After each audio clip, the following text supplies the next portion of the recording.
Hello and welcome to Let Loose episode 5, brought to you by our friends at TwinSpires.com. I'm your host, Peter Thomas Fornatal, back with you in the degenerate Flophouse once again, adjacent to the Little House on the east side. Very happy to be joined for what I'm going to think of as the perfect little précis to this year's Kentucky Derby. We're going to be talking about the 5 key questions in this year's race. And to help me answer them, we're going to bring in a face that's familiar to you from your television screens and social media, anything having to do with horse racing. A lot of it, quite rightfully, this man has a voice that should be heard above the crowd, especially when it comes to a race like the Kentucky Derby, where he's had such success in the past. He's the people's champion, Jonathan Kinchin. What's up, JK? PTF, it's Oaks Day, Derby Day if you're watching this maybe. Looking forward to it. It's always a lot of fun. A little bit different vibe. I'm usually there, but I'll be there in spirit.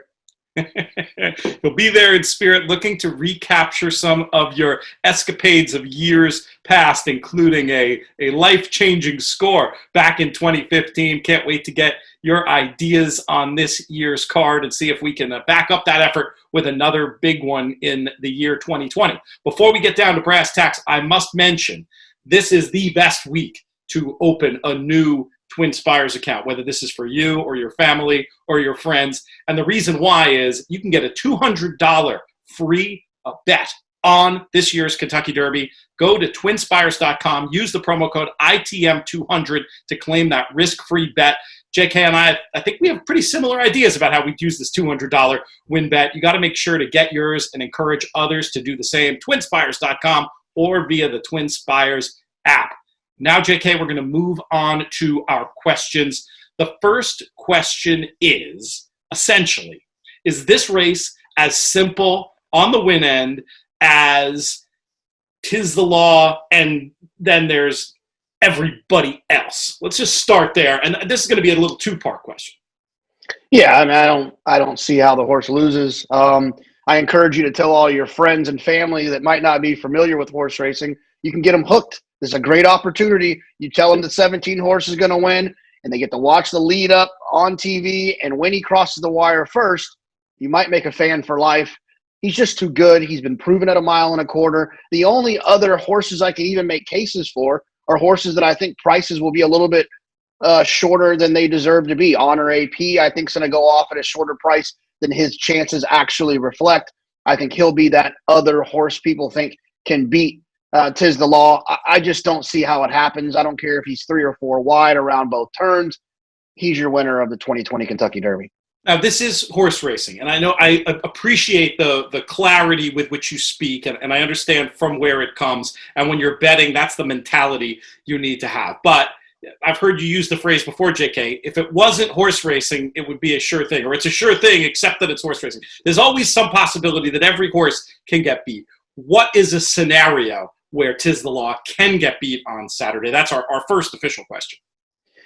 The only scenario is like not even one that I'd be like willing to say out loud, right? I mean, I don't know if Manny decides to jump off in the middle of the race is the only. I don't think there's going to be any problem handling the racetrack. He's run well on multiple racetracks. He's actually run well on that racetrack. He didn't win that day, but he didn't run poorly.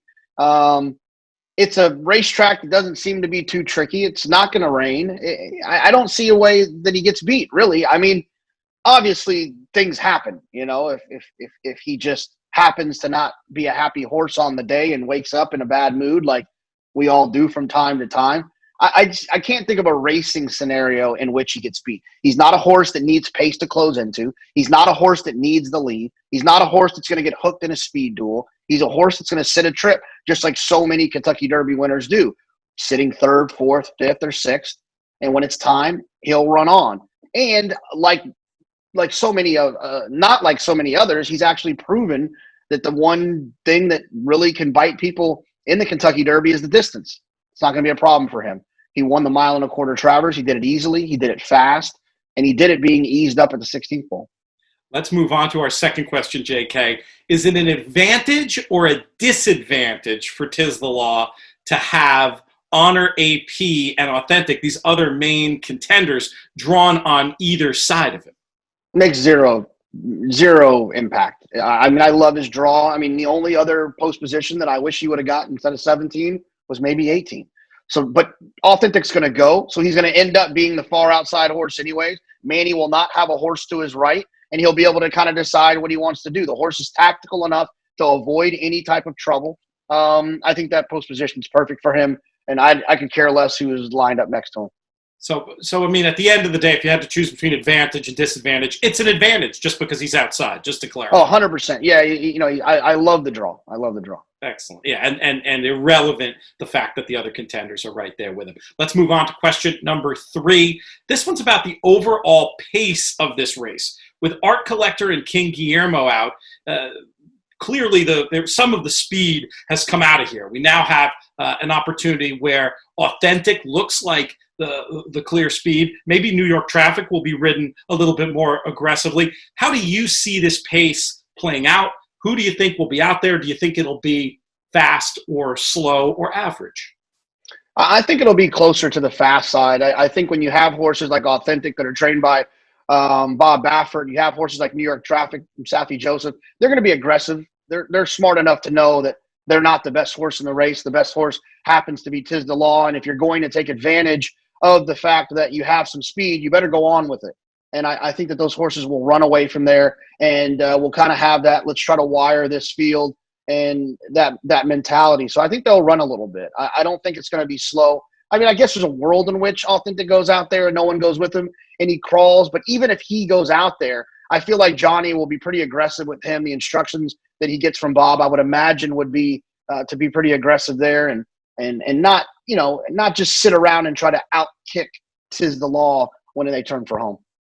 Let's talk about one of the scenarios in horse racing generally. We don't think it's going to happen here, but one of the scenarios in horse racing generally that does produce long shots, and we've seen it in the Kentucky Derby, a lot more in the pre-points era when you had some very talented sprinters sort of mucking up the early pace scenario for some of the route speed types. We would get the occasional pace meltdown where they just overdo it. They go so fast on the front end that it sets up for a closer. Maybe in this year's race, the way that you see it, JK, clearly you think no matter what the pace situation, Tiz the Law is going to be able to see it out. And maybe you don't think anybody can beat him even if the pace does melt down a little bit. But is there a closer that would benefit? Let's say Tiz the Law himself goes too fast and ends up being vulnerable late. Or if you can't accept the premise of that question, which I suspect you might not be able to, who's the closer that might be able to run in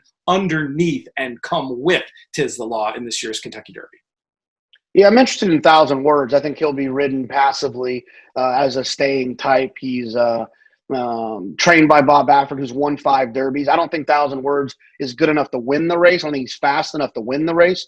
But with that foundation, with that experience from Bob Baffert, I feel like he's the type of horse that will continue to run on when the others are stopping. So he does feel like one that I think could take advantage if the pace happens to be too fast. And with Bob having 2 horses in the race, Authentic and 1,000 Words, one of them going forward, I think 1,000 Words will be ridden to come pick up a check and be ridden from off the pace. So he's the one that I think is the most likely from a closer standpoint to get involved. I love your consistency, JK. I think it was back in March or April, maybe it was even February, where you said that 1,000 Words will definitely hit the board in this year's Kentucky Derby. It sounds like you're sticking to your guns.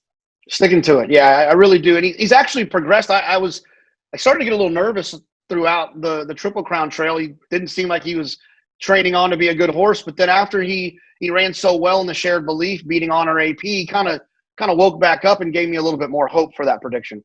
Our 5th question, Jonathan, is the most important. How will you be playing this year's Kentucky Derby? Well, I love this $2 2-day pick 6. I'm really excited about that. So I'll be playing that, singling Tiz the Law. And then I'm going to try to play the trifecta. I'm going to steer clear of the superfecta. I think the 10-cent super this year is going to make the value of that bet not be what it once was. It'll be fine. It'll be back to the dollar next year, I presume. But I'm going to try to steer away from that. I'm going to focus on the trifecta. I'm going to try to get horses like Attachment Rate, 1,000 Words, Authentic, Honor AP underneath Tiz the Law, and try to hit that trifecta for a couple of bucks. we're in very, very similar straits as far as this goes. I definitely see having Tiz the Law singled in a number of horizontal exotics, but I'm not going to forget about the win pool here. Definitely those pools you're talking about participating in, those horizontal pools, are going to tend to have sharper money than the win play show pool.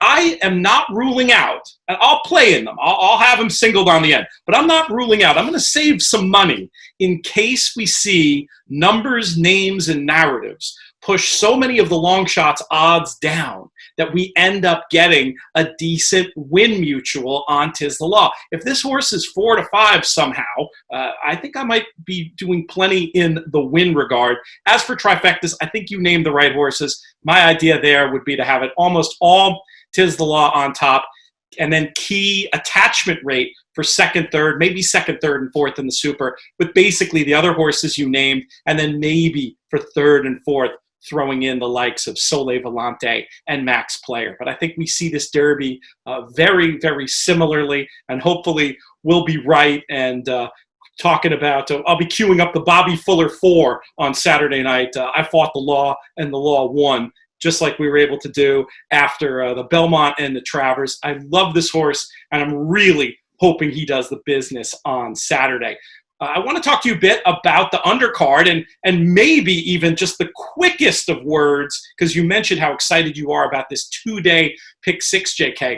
Would love to get some of the standouts for you that you want to use in your multi-race bets to get alive to Tiz the Law. Do you want me to ask you race by race, or can you rattle it off at this point? No, I think I can rattle it off. The Ali Sheba, I think McKenzie and by my standards should be tough in there. Onto the Law, Troy. And I'm going to try to beat Monomoy Girl. I'm going to use the 2 inside horses, Horologist and Vexatious. On to the Kentucky Oaks. I think it's Gamin's race to lose. However, if she doesn't want the distance, I think Speech is going to get the job done. I have no interest in Swiss Skydiver. And then on to the Derby City Distaff. Serengeti Empress was super impressive last time in the Ballerina here at Saratoga, but I love CC. Michael McCarthy has kind of predicted this was going to happen. Predicted she wasn't going to really appreciate the deeper racetracks out in California, and the cutback and maybe a tighter racetrack was something that she could see in her future. I'm going to spread like crazy in the turf race. I just don't think there's a superstar in there. Chad obviously going to take some money in those races, and I don't believe any of those horses are superstars. I'm going to try to get somebody in there a little bit interesting, and then obviously I'll single Tiz the Law and the Derby. Not very expensive tickets that you're running through there. So that's fantastic stuff. And hopefully a lot of the viewers and listeners will follow you in and will party like it's 2015 on this Kentucky Derby day. Make sure to bring, if you're in a place where you can bet with tellers, make sure to bring the rubber bands, folks. They could come in handy if you bet like JK with both fists on these strong opinions that he has on the day. We're going to come back. We're going to ask you after this little word from our partner, JK. We're going to come back with some best bets. But first off, we just have to remind you, $200 free bet with the promo code ITM200. No better time to use it than the Derby. Take that $200, bet it on Tiz the Law, bet it on the long shot that you like. It's an opportunity for free money and to really get involved, and encourage your friends and family as well. People come out of the woodwork Derby week asking you your Derby opinion. Give them that, but then also give them this much more important tip on how they can get free money with TwinSpires.com or via the TwinSpires app. Okay, we've talked about a lot of races. I know you well. Been doing podcasts for years. I sense that your opinions are pretty strong on this 2-day sequence of the Oaks and Derby, JK. But if I held your feet to the fire and said pick one horse to bet on, one horse that you would come the closest you could to guarantee victory, what horse would that be? Well, I mean, I think Tiz the Law is the one that I would guarantee for sure that I think is going to win. But I'm really excited about Cece. I like the idea of the cutback. She's drawn outside. She gets Johnny Velasquez. I just think there's a lot about Cece that works for me. I'm looking forward to seeing her on this cutback going against Serengeti Empress. The pace should be honest there. She's drawn to the outside, and it feels like this was kind of the plan all along after the apple blossom. And I'm looking forward to her running in here. I like it. I think folks are going to have a lot of fun following you in. one other just super strong opinion I have on the weekend in the race we didn't really touch on. It's a favorite, but this is just a logical horse to try to lock money in on. I think Newspaper of Record is going to run really, really well in her race, and she's another one that in your horizontal exotics, I think you can key around with confidence. Are you in her camp? Yeah, not only do I think she's going to win on Saturday, I also think she's going to win the Breeders' Cup Mile at Keeneland in November. I think she's the best turf miler in the country, and I'm looking forward to seeing her run as well. There you go, JK. You always got to one-up me. You know, I should be used to this by now.